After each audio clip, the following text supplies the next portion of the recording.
What's good, John Lonnie Appleton? I am a healthy family advocate. I am here with my content advocating for the healthy restoration of our families, whatever that may look like. Understand that loss isn't necessarily loss is correction, and that is something that I'm experiencing right now. But that doesn't mean that you are not doing the work to heal through it. It takes two. Everything takes two. I come here daily, Monday through Saturday, when time permits. I have other obligations, but I come on and I read the Bible. We are reading the Bible from the perspective of what's behind this cover and behind this cover and what's on these pages. We are not utilizing any other resources, and we are not using any prior knowledge. We're just interpreting the Bible in accordance to what we read on these pages, creating a space for us all to come together and commune with each other in sisterhood and brotherhood, but also commune with God, and make sense of this and how we can apply this to our daily lives. I'm not here to argue the validity of the Bible. I'm not here to go back and forth of why I have chosen to read the Bible. I was told to read the Bible from Spirit, and so that's why I'm doing it. Today we are on Numbers chapter 33. We are going to finish Numbers today. I'm really excited. The Old Testament is trying me, y'all. The Old Testament is trying my gangster, but I'm pushing through and I'm still reading, even though it's very, very redundant. Stages in Israel's journey.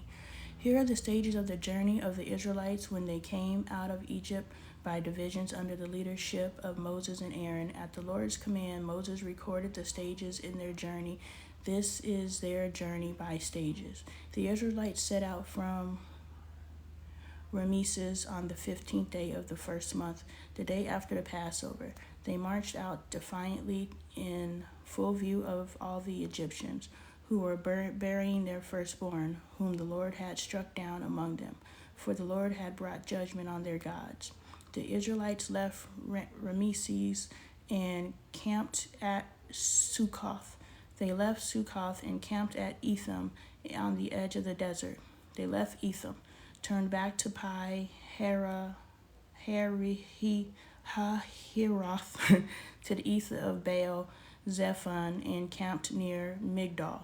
They left Pi Hahiroth and passed through the sea into the desert. When they had traveled for 3 days in the desert of Etham, they camped at Marah. They left Marah and went to Elim, where there were 12 springs and 70 palm trees, and they camped there. They left Elim and camped by the Red Sea. They left the Red Sea and camped in the desert of Sin. They left the desert of Sin and camped at Dophkah. They left Dophkah and camped at Alish. They left Alish and camped at Rephidim, where there was no water for the people to drink. They left Rephidim and camped in the desert of Sinai. They left the desert of Sinai and camped at Kibroth Hattaavah. They left Kibroth Hattaavah and camped at Hazeroth. They left Hazeroth and camped at Rithmah. They left Rithmah and camped at Rimmon Perez. They left Rimmon Perez and camped at Rizah. They left Rizah and camped at Keletha. They left Keletha and camped at Mount Shepher. They left Mount Shepher and camped at Harada. They left Harada and camped at Machheloth. They left Machheloth and camped at Tahath. They left Tahath and camped at Tara. They left Tara and camped at Mithkah. They left Mithkah and camped at Hashmanah. They left Hashmanah and camped at Moseroth. They left Moseroth and camped at Ben Jakin. They left Ben Jakin and camped at Hor Higidgad. They left Hor Higidgad and camped at Jotbatha. They left Jotbatha and camped at Abrana. They left Abrana and camped at Ezion Gibber. They left Ezion Gibber and camped at Kadesh. They left in the desert of Zin. They left Kadesh and camped at Mount Hor on the border of Edom. At the Lord's command, Aaron the priest went up Mount Hor, where he died on the first day of the 5th month of the 40th year after the Israelites came out of Egypt. Aaron was 123 years old when he died in Mount Hor.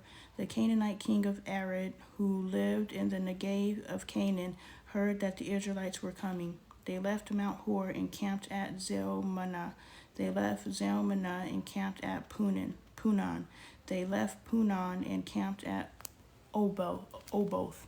They left Oboth and camped at Abram in the border of Moab. They left Abram and camped at Dibon-Gad.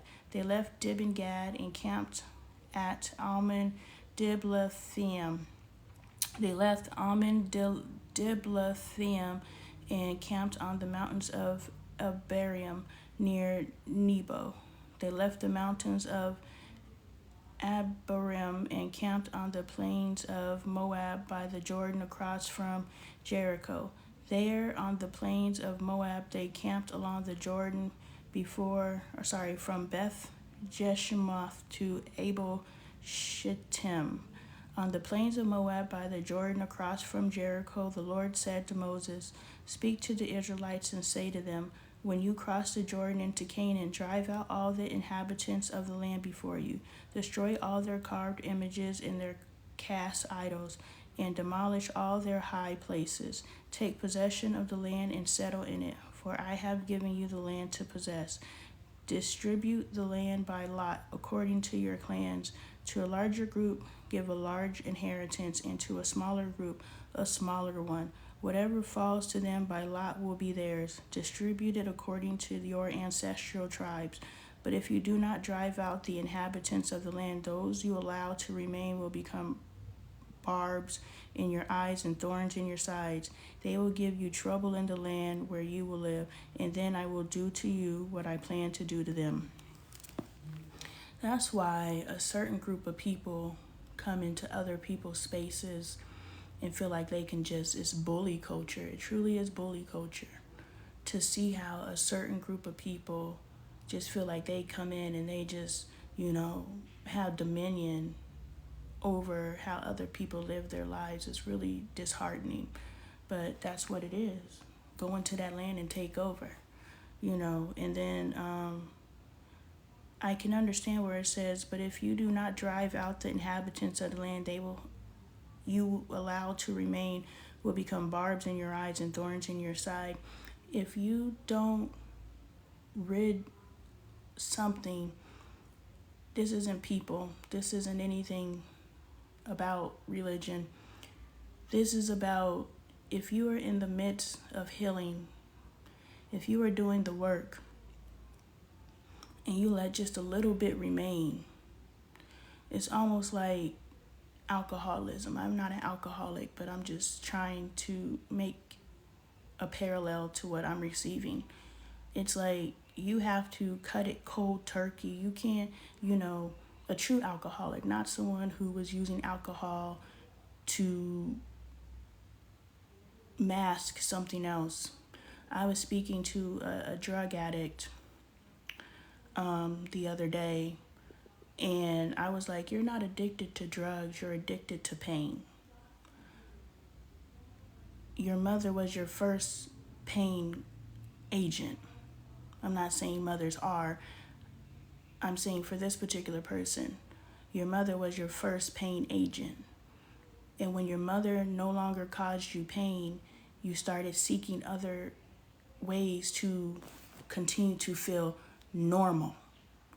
So you're not addicted to drugs. You're addicted to pain, because the use of this drug is sending you into a cycle of pain. And instead of addressing the pain that you're addicted to, you can focus on the drugs. You can focus on your mom. You can focus on your spouse. You can focus on the thing. You can focus on the thing and blame the thing for your misery, instead of driving it, actually paying attention to what it is, okay? Whatever it is that you're working on, the physical manifestation or the thing that we choose to focus on, instead of, it's not what we need to be ridding ourselves with of. The thing that we're focused on is a distraction. We're choosing to focus on this because we're not willing to work on this. And if we do not completely drive it out, it will remain a thorn in our side. What else did he say? It will remain a barb in our eye. Because guess what? Once you no longer are on the drugs, you're no longer drinking, you're no longer cheating, your spouse is gone, you got a divorce, you dealt with whatever it is that you dealt with. Whatever that was is still there. That pain is still there. And whatever you choose to numb it today is going to be the new thing that you will focus on instead of focusing on. So when God said, drive it out completely, you cannot let a piece of it remain.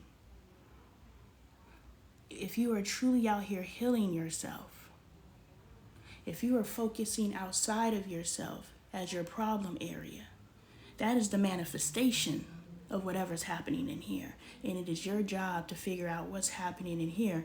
Otherwise, you can get rid of this and it's just going to be replaced with something else. And it's just going to be replaced with something else. And God's saying, strike it out completely, which means you got to dig deep. Boundaries of Canaan, chapter 34. The Lord said to Moses, command the Israelites and say to them, when you enter Canaan, the land that will be allotted to you as an inheritance is to have these boundaries. Your southern side will include some of the desert of Zin along with the border of Edom. Your southern boundary will start in the east from the southern end of the Dead Sea, cross south of Scorpion Pass, continue on to Zin and go south of Kadesh Barnea. Anyway, then it will go to Hazar Adar and over to Asmon, where it will turn, join the Wadi of Egypt and end at the Mediterranean Sea. Your western boundaries will be the coast of the Mediterranean Sea. This will be your boundary on the west. For your northern boundary, run a line from the Mediterranean Sea to Mount Hor, and from Mount Hor to Lebu Hamath. Then the boundary will go to Zedad, continue to Ziphron, and end at Hazar Enan. This will be your boundary on the north. For your eastern boundary, run a line from Hazar Enan to Shepham. The boundary will go down from Shepham to Riblah on the east side of Ain and continue along the slopes east of the Sea of Galilee. Then the boundary will go down along the Jordan and end at the Dead Sea. This will be your land with its boundaries on every side. Moses commanded the Israelites as assign this land by lot as an inheritance. The Lord has ordered that it be given to the 9.5 tribes, because the families of the tribe of Reuben, the tribe of Gad, and the half tribe of Manasseh have received their inheritance. These 2.5 tribes have received their inheritance east of the Jordan across from Jericho toward the sunrise. The Lord said to Moses, these are the names of the men who are to assign the land for you as an inheritance. Elijah the priest of Joshua, son of Nun, and appoint one leader from each tribe to help assign the land. These are their names. Lord, please don't make me have to read no more names after this chapter. Caleb, son of Jephunneh, from the tribe of Judah. Shemuel, son of Ammihud, from the tribe of Simeon. Eldad, son of Keslon, from the tribe of Benjamin. Buki, son of Jogli, the leader from the tribe of Dan. Haniel, son of Ephod, the leader from the tribe of Manasseh, son of Joseph. Chemiel, son of Shiftan, the leader from the tribe of Ephraim, son of Joseph. Elizaphan, son of Parnak, the leader from the tribe of Zebulun. Paltiel, son of Azan, the leader from the tribe of Issachar. Ahihud, son of Shelomi, the leader of the tribe of Asher. Pedahel, son of Ammihud, the leader from the tribe of Naphtali. These are the men the Lord commanded to assign the inheritance to the Israelites in the land of Canaan. Chapter 35, Towns for the Levites. On the plains of Moab by the Jordan across from Jericho, the Lord said to Moses, "Command the Israelites to give the Levites town to live in from the inheritance the Israelites will possess, and give them pasture land around the towns. Then they will have towns to live in and pasture lands for the cattle they own and all their other animals. The pasture lands around the towns that you give the Levites will extend 1,000 cubits from the town wall. Outside the town, measure 2,000 cubits on the east side, 2,000 on the south side, 2,000 on the west, and 2,000 on the north, with the town in the center. They will have the area as pasture land for the town." Cities of refuge. 6 of the towns you give the Levites will be cities of refuge, to which a person who has killed someone may flee. In addition, give them 42 other towns. In all, you must give the Levites 48 towns together with their pasture lands. The towns you give the Levites from the land the Israelites possess are to be given in proportion to the inheritance of each tribe. All this is segregation. This is like, you stay over there, you stay over there, you stay over there, and if you come over here, now you're a slave. All this is a segregation. Take many towns from a tribe that has many, but few from one that has few. Then the Lord said to Moses, "Speak to the Israelites and say to them, when you cross the Jordan into Canaan, select some towns to be your cities of refuge, to which a person who has killed someone accidentally may flee." This reminds me of, I used to watch that TV show Highlander. I don't know if you guys have watched Highlander. It's a good show to me.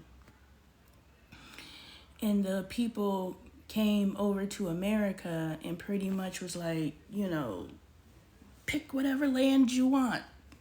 As far as your eyes can see, that is your land. They just came over to America and just planted their flag and said, "This is my family land." Like, they're like going into places and they're like, take from the people who have plenty, take from the people who have few. It's just like, just go into the space and claim what's yours. Who cares if somebody lives there? Like, this is very Caucasian. To which a person who has killed someone accidentally may flee. There will be places.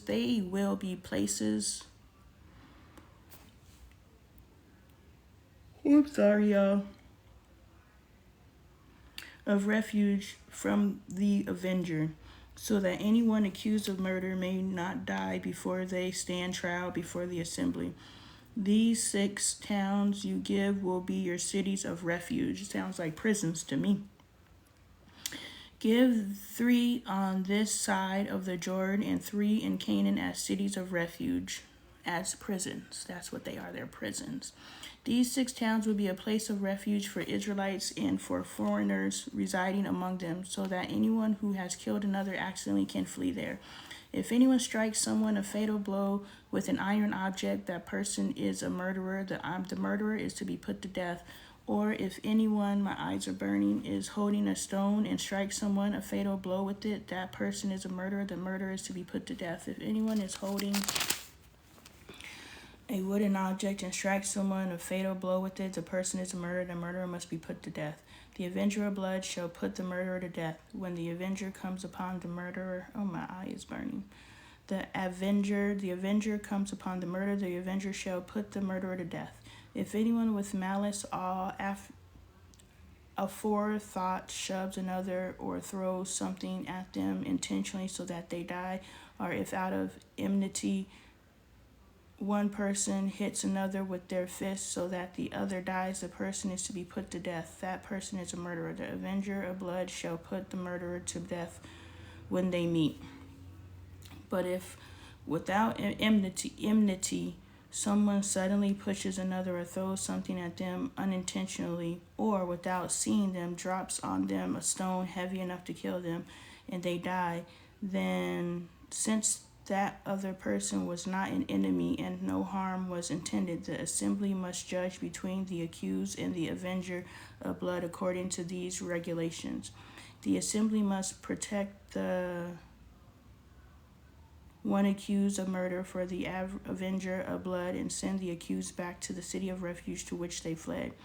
The accused must stay there until the death of the high priest who was anointed with the holy oil. But if the accused ever goes outside the limits of the city of refuge to which they fled, and the avenger of blood finds him outside the city, the avenger of blood may kill the accused without being guilty of murder. The accused may stay in the city of refuge until the death of the high priest. Only after the death of the high priest may they return to their own property.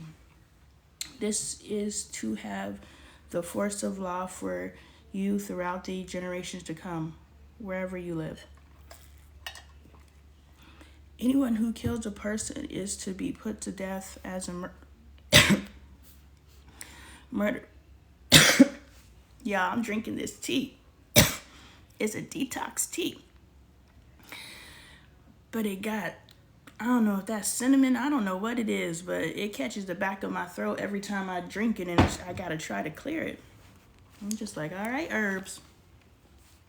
This is to have the force by law you throughout the generations to come wherever you live. Anyone who kills a person is to be put to death as a murderer only on the testimony of witnesses. But no one is to be put to death on the testimony of only one witness.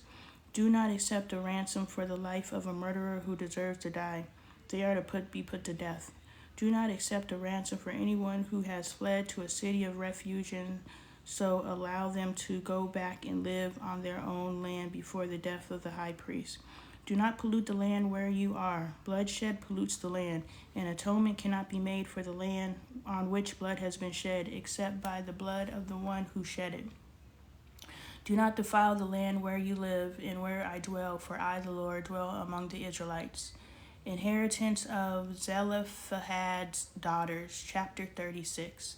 The family heads of the clan of Gilead, son of Machir,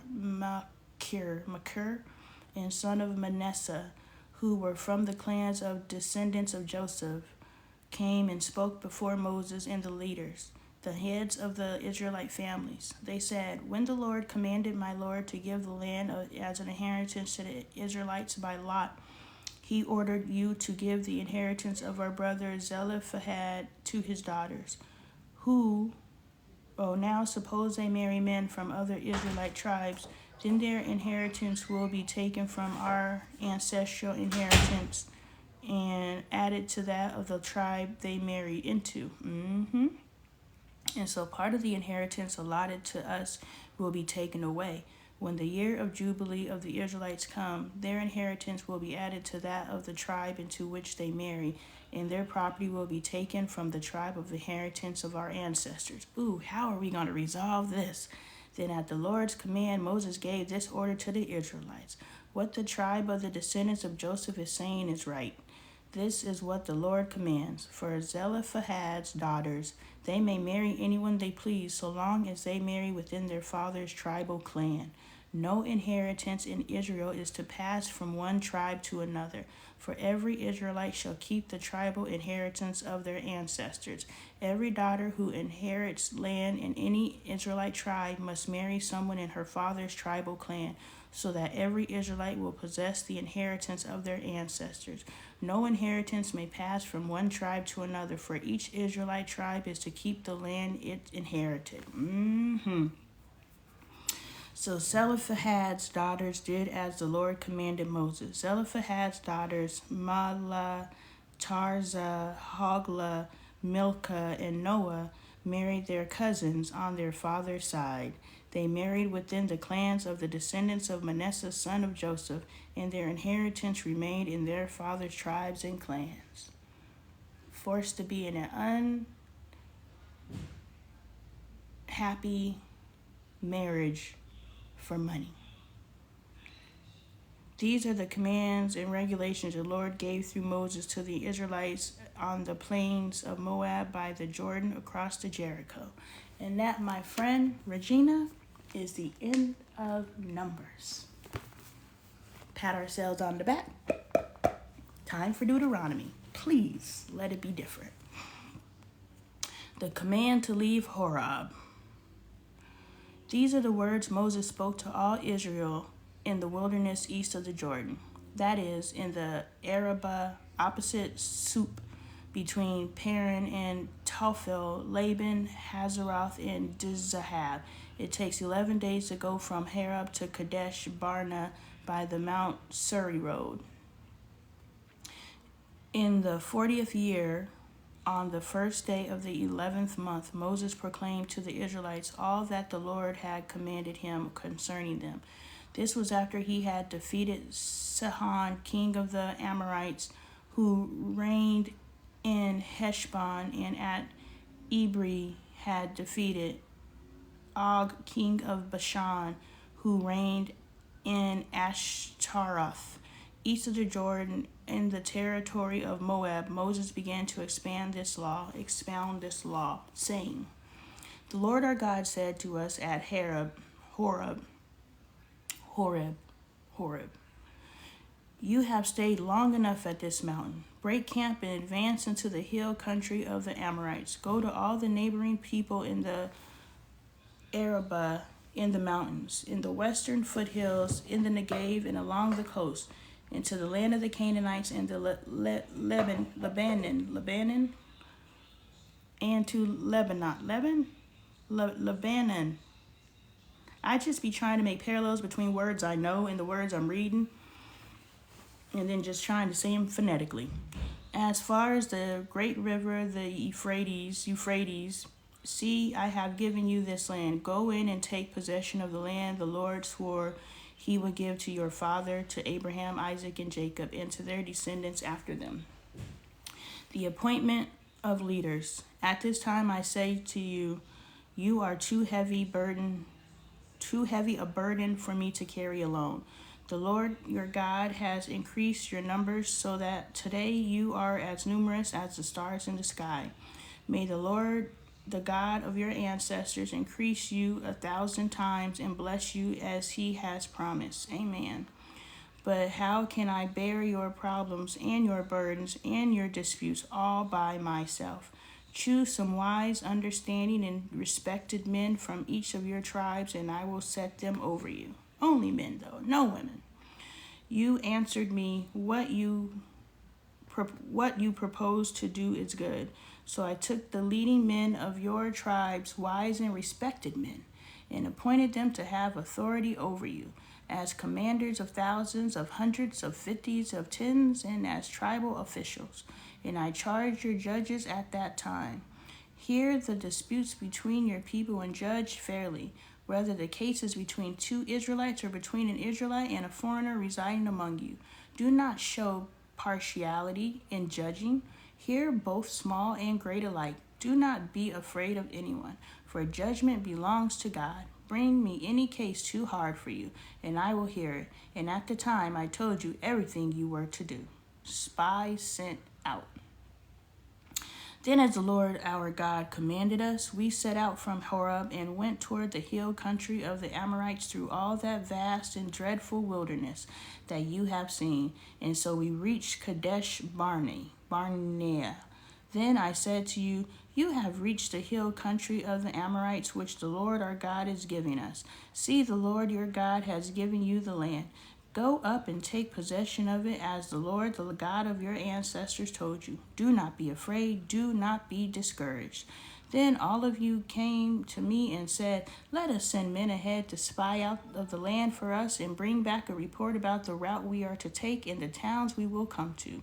The idea seemed good to me, so I selected 12 of you, one man from each tribe. They went up into the hill country, and came to the valley of Eshcol and explored it. Taking with them some of the fruit of the land, they brought it down to us and reported, "It is a good land that the Lord our God is giving us." Rebellion against the Lord. Here we go again, y'all. But you were unwilling to go up. You rebelled against the command of the Lord your God. You grumbled in your tents and said, "The Lord hates us, so he brought us out of Egypt to deliver us into the hands of the Amorites to destroy us. Where can we go? Our brothers have made our hearts melt in fear." Well, there goes that word fear. They say, "The people are stronger and taller than we are. The cities are large with walls up to the sky. We even saw the Anakites there." Then I said to you, do not be terrified, do not be afraid of them. The Lord your God, who is going before you, will fight for you, as he did for you in Egypt before your very eyes and in the wilderness. There you saw how the Lord your God carried you as a father carries his son, all the way you went into until you reached this place. In spite of this, you did not trust in the Lord your God, who went ahead of you on your journey in fire by night and in a cloud by day, to search out places for you to camp and to show you the way you should go. The distrust of the Lord is the same distrust we are experiencing in our homes. We are love and hate simultaneously. There is an imbalance where we are manifesting love more than the other, or there is an imbalance where we are, an imbalance doesn't necessarily mean a negative thing. I'm just saying, and then there's an imbalance where we are expressing hate more than love. And in those cases, that's when our kids can't wait to get away from us.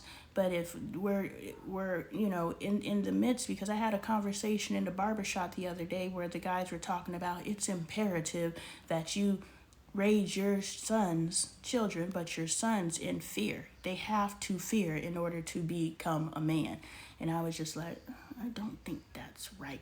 But when I'm looking at this and it's like God truly is doing all these miracles for people, but God is also doing some crazy stuff. And then I make the parallel between what our parents. Our parents are doing some beautiful, loving gestures towards us, but our parents and our spouses, but our parents are also doing some pretty crazy stuff. So when our parents stand before us and say, trust me, I love you, but we're running back our history and we're like, okay, well, yeah, you do trust, or you do love me, but you've also betrayed me.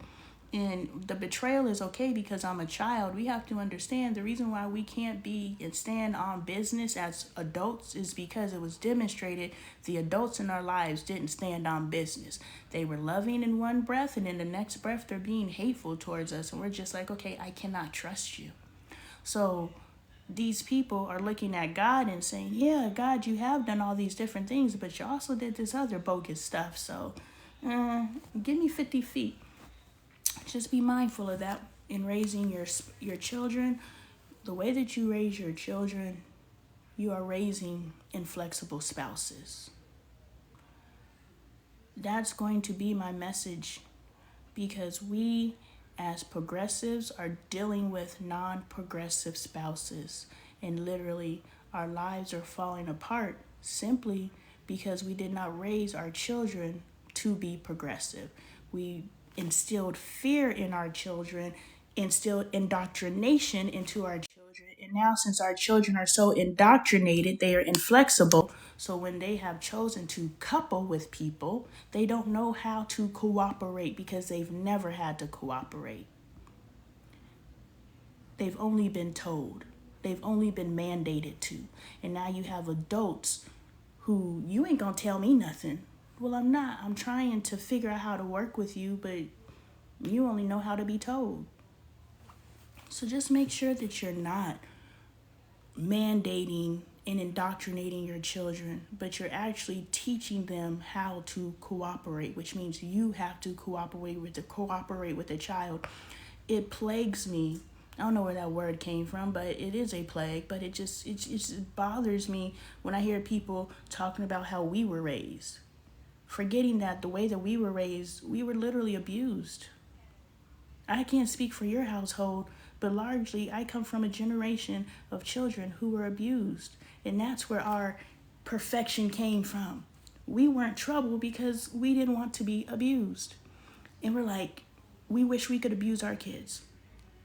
They got too much freedom. They got too much mouth. Yeah, because when we ran our mouth, we got our mouth slapped. And that was baby stuff. Some of us got worse when we actually talked back. Our children are actually able to have a voice, which means our children are actually able to think. But if they're thinking and we don't know how to think because we were indoctrinated and we only have our indoctrination, and now they're challenging our indoctrination, like I said, our kids aren't the problem. It's the fact that we don't know how to cooperate. We don't know how to think. And I know we're tricked into thinking that we're thinking, but we're not. We don't think. That's why so many of us, our brains are atrophying, and we're falling subject to Alzheimer's and any other those inactive brain disorders and diseases, because we don't use our brain.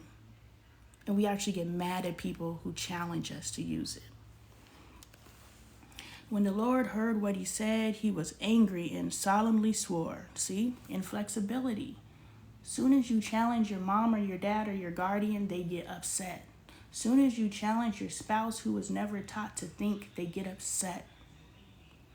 I'm not reprimanding you. I'm not saying you can't do anything wrong or you can't do anything right. I'm saying, can we think about some possibilities? Can we offer some solutions instead of just focusing in victimhood? So as soon as they said what they said, the Lord burned with anger and solemnly swore, no one from this evil generation shall see the good land I swore to give your ancestors. Do you understand? I don't know how long these people have been in the goddamn wilderness, but I know as soon as somebody says something about the conditions, God's like, whole generation can't get into they got promised at least 40 years ago, because I know they said Aaron died when they were in the desert for 40 years. That's when Aaron died, and they're still in the desert. And now God just said, because y'all said what y'all said,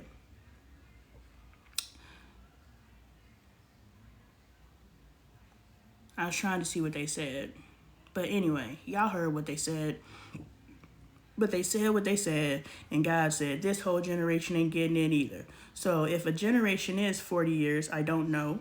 But if a whole generation is 40 years, that means now they out there for 80 years simply because they ask questions. Do you understand this is the same stuff we doing in our households? You don't do what I want you to do, so boom, punishment. You ain't doing what I want you to do, boom, punishment. You asked a question, boom, punishment. Why can't I ask questions? Literally, why is the foundation of everything. The ability to answer why. And half of us can't answer it. And that's why we immediately go to physical, verbal, fear, impartation. It's sad, y'all. Except Caleb, son of Jephunneh, he will see it, and I will give him and his descendants the land I set his feet on, because he followed the Lord wholeheartedly. Because of you, the Lord became angry with me also and said, you shall not enter it either, but your assistant Joshua, son of Nun, will enter it. Encourage him, because he will lead Israel to inherit it. And the little ones that you said would be taken captive, your children who do not yet know good from bad, they will enter the land. I will give it to them, and they will take possession of it. But as for you, turn around and set out toward the desert along the route to the Red Sea. Then you replied, we have sinned against the Lord. We will go up and fight as the Lord our God commanded us. Oh yeah, because they were supposed to go into the land, and then they said, no, those people were too big and the walls were too high. Okay, I remember. So every one of you put on his weapons. Thinking it easy to go up into the hill country. But the Lord said to me, tell them, do not go up and fight, because I will not be with you. You will be defeated by your enemies. So I told you, but you would not listen. You rebelled against the Lord's command, and in your arrogance you marched up into the hill country. The Amorites who lived in those hills came out against you. They chased you like a swarm of bees and beat you down from Seir all the way to Hormah. You came back and wept before the Lord, but he paid no attention to you weeping and turned a deaf ear. That's where that I told you so energy in our households come from. You know what I'm saying? We tell our kids what to do, and they don't listen, so they get out there and they get smacked up, and then we're like, I told you so. Hey, true.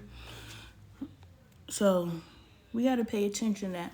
Our kids are going to bump their heads. We're going to bump our heads, and we have to make sure when they come back to us, we're a support to them. That's how they build trust. Not, I told you it was going to happen. We're so backwards. I promise we're so backwards. It's so disheartening where we are as a people. Hey, I need a kidney. It's just really disheartening. And so you stayed in Kadesh many days, all the time you spent there, wandering in the wilderness. Chapter 2. Then we turned back and set out towards the wilderness along the route to the Red Sea. As the Lord had directed me, for a long time we made our way around the hill country of Seir. Then the Lord said to me, "You have made your way around this hill country long enough. Now turn north. Give the people these orders. You are about to pass through the territory of your relatives, the descendants of Esau." I'ma just say, do they ever make it into the land of flowing milk and honey? Oh, I appreciate you popping in, friend. Do they ever make it? I ain't never read far enough to find out. Do the Israelites actually make it into the land? I just want to know what this land looks like, because it's been a lot building up to this. Who live in Seir. They will be afraid of you, but be very careful. Do not provoke them to war, for I will not give you any of their land, not even enough to put your foot on. I have given Esau the hill country of Seir as his own. You are to pay them in silver for the food you eat and the water you drink. The Lord your God has blessed you in all the work of your hands. He has watched over your journey through this vast wilderness. These 40 years the Lord your God has been with you, and you have not lacked anything. So we can go into abundance, or we can just live on manna. I feel like I'm living on manna right now. And I'm trying to figure out, I'm actively working to figure out how to move into the promised land. But I definitely feel like I am in the wilderness right now, and I'm just being sustained. I don't want to be sustained. I want to live in abundance. And I know that it is possible because it's been promised to me. It's just figuring out how to do it. Give the people these orders. You are about to pass. The Lord your God has blessed you in all the work of your hands. He has watched over your journey through this vast wilderness. These 40 years the Lord your God has been with you, and you have not lacked anything.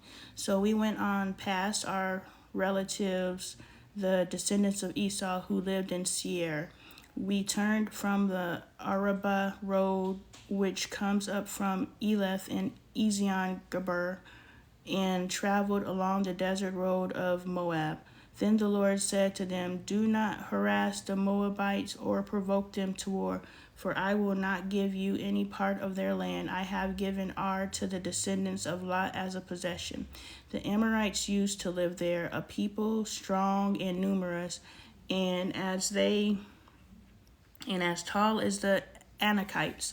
Like the Anakites, they too were considered Rephites, but the Moabites called them Emites. Horites used to live in Seir, but the descendants of Esau drove them out.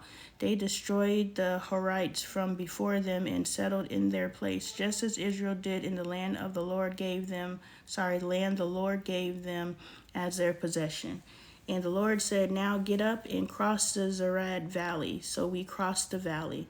38 years passed from the time we left Kadesh Barnea until we crossed the Zered Valley. By then, that entire generation of fighting men had perished from the camp, as the Lord had sworn to them.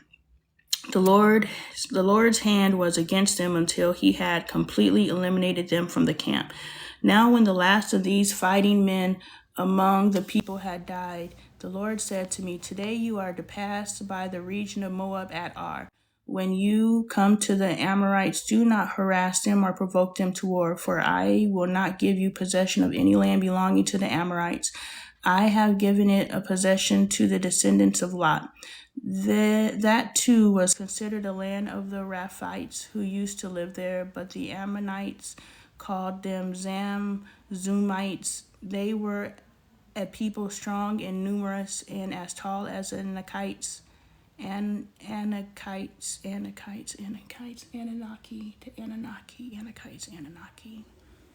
I wonder if there's a connection there.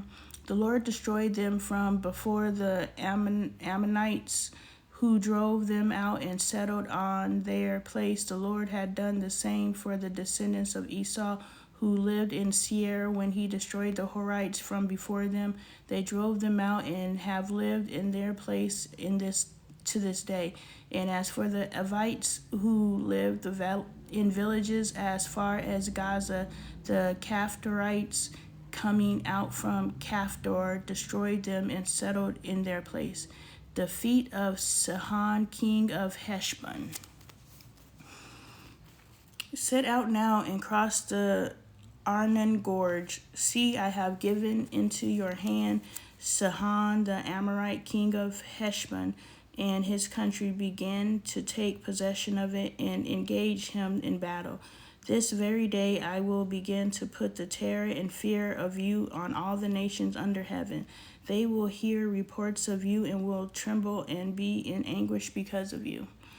From the desert of Kedmoth I sent messengers to Sihon, king of Heshbon, offering peace and saying, let us pass through your country. We will stay on the main road. We will not turn aside to the right or to the left. Sell us food to eat and water to drink for their price in silver. Only let us pass through on foot as the descendants of Esau who lived in Seir and the Moabites who lived in Ar did for us, until we cross the Jordan to the land of the Lord our God is given us. Oh, we're getting to the land, y'all. We're getting to the land. Yo, I need to know. Do y'all know, do they make it to the land? Gonna be a spoiler. Do they make it to the land of flowing milk and honey? I need to know. But Sihon, king of Heshbon, refused to let us pass through, for the Lord your God had made his spirit stubborn and his heart obstinate, in order to give him into your hands as he has now done. The Lord said to me, see, I have begun to deliver Sihon and his country over to you. Now begin to conquer and possess his land. When Sihon and all his army came out to meet us in battle at Jahaz, the Lord our God delivered him over to us, and we struck him down, together with his sons and his whole army. At that time we took all his towns and completely destroyed them, men, women, and children. We left no survivors. But the livestock and the plunder from the towns we had captured, we carried off for ourselves, from Aurora onto the rim of the Arnon Gorge, and from the town of the gorge, even as far as Gilad. Not one town was too strong for us. The Lord our God gave us all of them, but in accordance with the command of the Lord our God. You did not encroach on any of the land of the Amorites, neither the land along the course of the Jabbok, nor that around the towns of the hills. So so they did make it to the promised land. Regina, is that your old yes? I'm not sure. Let me see. Oh, that is your new yes. So they make it in. I'm excited. That pretty much says the battle, it's not yours, it's the Lord's. But you have to work on your spirit of discernment, because if you're not truly listening, you're fighting a bunch of unnecessary, you're fighting losing battles, because the battles that are the ones that you're supposed to fight, God goes before you and prepares everything for you. So you just coming in, kicking the door, waving the fo-fo, ha ha ha. That's probably not a song I should be singing while reading the Bible, but pretty much, it's already before you. You know what I'm saying? Thank you, Anita. But if we come in and we're like, I don't know if I'm supposed to be here, it's just turbulence. You know what I'm saying? All the kickback you're getting in any particular area of your life is potentially you misread the energy. You know what I'm saying? You're not supposed to be there. But the dismantling, because I'm experiencing a dismantling in my family, and so it's like, and this is what a community member I was talking to was saying. They were like, okay, is this disruption that's happening in your life because you've outgrown the people in your life? Or is this disruption that's happening in your life a part of the growth of your family? We will see. Time will tell. To be continued. Will the Appletons make it into the land that's flowing of milk and honey as an 8-pack? Or will we be a 5-pack? Time will tell. Chapter 3. Defeat of Og, king of Bashan. Next we turned and went up along the road toward Bashan, and Og, king of Bashan, with his whole army, marched out to meet us in battle at Edrei. The Lord said to me, "Do not be afraid of him, for I have delivered him into your hands, along with his whole army and his land. Do to him what you did to Sihon, king of the Amorites, who resigned in Heshbon." So the Lord our God also gave into our hands Og, king of Bashan, and all his army. We struck them down, leaving no survivors. At that time we took all his cities. There were not one of the 60 cities that we did not take from them. The whole region of Argob, Og's kingdom in Bashan, all these cities were fortified with high walls, and with gates and bars, and there were also a great many unwalled villages. We completely destroyed them, as we had done with Sihon, king of Heshbon, destroying every city, men, women, and children. But all the livestock and plunder from their cities we carried off for ourselves. This is just really sad, because I think about the physical manifestation. I think about, and I'm not a historian at all, but I think about all of the black cities that are underwater. I know Central Park used to think about all of the black cities that are underwater. I know Central Park used to. Sorry about that. My phone randomly turns itself off because it's broken. Yeah, it doesn't work. So it just randomly turns off. Anyway, all of the historical black cities that whites have gone in, and are Caucasians, whatever, have gone in and destroyed, almost like they feel like they have dominion over these places just to go and mess with people. Like, you do not remind me again. You are using too much memory. Yeah, I know. My phone is crap. Yeah. This is why people feel they have the right to go into other people's spaces and just bully. This is just bully culture. And it sucks because something like the Bible, which is supposed to be like, this is the command, this is what we're told to do, something like this is being used to enforce bully culture. So at that time, we took from these two kings of the Amorites the territory east of the Jordan, from the Arnon Gorge as far as Mount Hermon. Hermon is called Saran by the Sidonites. The Amorites call it Sinai, whatever. We took all the towns on the plateau, and all Gilead, and all Bashan as far as Selka and Edrei, towns of Og's kingdom in Bashan. Og, king of Bashan, was the last of Raphites.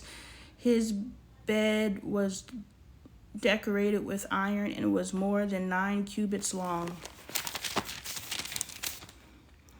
and 4 cubits wide. It is still in Reba of the Amorites, division of the land. Of the land that we took over at that time, I gave the Reubenites and the Gadites the territory north of Or by the Arnon Gorge, including half the hill country of Gilead, together with its towns. The rest of Gilead and also all of Bashan, the kingdom of Og, I gave to the half-tribe of Manasseh. The whole region of Argob and Bashan used to be known as the land of the Rephites. Jair, a descendant of Manasseh, took the whole region of Argob as far as the border of the Gershonites and the Maccathites. It was named after him. So to this day, Bashan is called Havoth Jar. And I gave Gilead to Machir. But to the Reubenites and the Gadites I give the territory extended from Gilead down to the Arnon Gorge, the middle of the gorge between the border, and out to the Jabbok River, which is the border of the Ammonites. Its western border was the Jordan in the Arabah, from Kinnereth to the sea of the Abor at Arabah. This is the Dead Sea below the slopes of Pisgah. I commanded you at that time, the Lord your God has given you this land to take possession of it. But all your able-bodied men armed for battle must cross over ahead of the other Israelites. However, your wives, your children, and your livestock, I know you have much livestock, may stay in the towns I have given you, until the Lord gives rest to your fellow Israelites as he has to you, and they too have taken over the land that the Lord your God is giving them across the Jordan. After that, each of you may go back to the possession I have given you. Moses forbidden to cross the Jordan. Moses, you did all that and you don't get to go. All that time I commanded Joshua, you have seen with your own eyes all that the Lord your God has done to those two kings. The Lord will do the same to all the kingdoms over there where you are going. Do not be afraid of them. The Lord your God himself will fight for you. At that time I pleaded with the Lord, Sovereign Lord, you have begun to show to your servant your greatness and your strong hand. For what God is there in heaven or on earth who can do the deeds and mighty works you do? Let me go over and see the good land beyond the Jordan, that fine hill country in Lebanon. But because of you, the Lord was angry with me and would not listen to me. That is enough, the Lord said. Do not speak to me any more about this matter. Go up to the top of Pisgah and look west and north and south and east. Look at the land with your own eyes, since you are not going to cross this Jordan. But commission Joshua and encourage the strength and strengthen him, for he will lead this people across and will cause them to inherit the land that you will see. So we stayed in the valley near Beth Peor. Chapter 4, obedience commanded, y'all. Chapter 4, there's going to be obedience commanded. That makes me sad to know that Moses did all that and won't take one step into the land flowing with milk and honey. Aaron didn't.